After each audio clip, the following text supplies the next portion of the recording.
చూసి నిఖిల్ తట్టుకోలేకపోతున్నాడనే చెప్పాలి. అది రియల్ లైఫ్‌లో కాకపోయినా రియల్ లైఫ్‌లో కూడా నేను తట్టుకోలేను. అసలు కావ్య ఇలా సీరియల్‌లో ఈ సీన్ చేయడం అన్నది నాకు ఏమాత్రం కూడా నచ్చలేదు. అలా హాస్పిటల్ బెడ్ పైన తనని చూసి నేను ఒక్కసారిగా తట్టుకోలేకపోయాను. అలానే ఎమోషనల్ కూడా అయిపోయాను. అసలు తనని అలా సీరియస్ సీన్ అయినా కూడా నేను చూసి తట్టుకోలేను అంటూ ఒక ఎమోషనల్ వీడియోని షేర్ చేసుకుంటూ వచ్చారు నిఖిల్.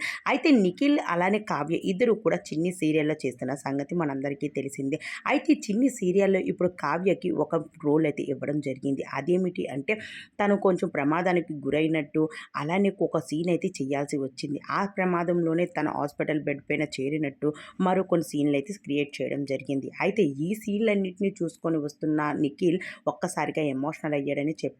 నిన్ను చూసి ఇలా నేను తట్టుకోలేను. మరో జన్మంటూ ఉంటే నువ్వు నాకు భార్యగా పుట్టాలి. అసలు ఇప్పటికీ మనిద్దరం దూరంగా ఉన్నా మన మనసులు మాత్రం దగ్గరగానే ఉన్నాయి. ఎప్పటికీ కూడా నేను నిన్ను వదులుకోలేను, నిన్ను మర్చిపోలేను అంటూ చాలా ఎమోషనల్ అవ్వడంతో పాటు కన్నీటిని పెట్టేసుకుంటూ వచ్చేస్తూ ఉన్నారు నిఖిల్. హాస్పిటల్ బెడ్ పైన ఆ సీన్ చేస్తూ ఉన్న కావ్య నిఖిల్ వైపు చూస్తూ ఉండగా నిఖిల్ మాత్రం మరింత ఎమోషనల్ అవ్వడం అయితే జరిగింది.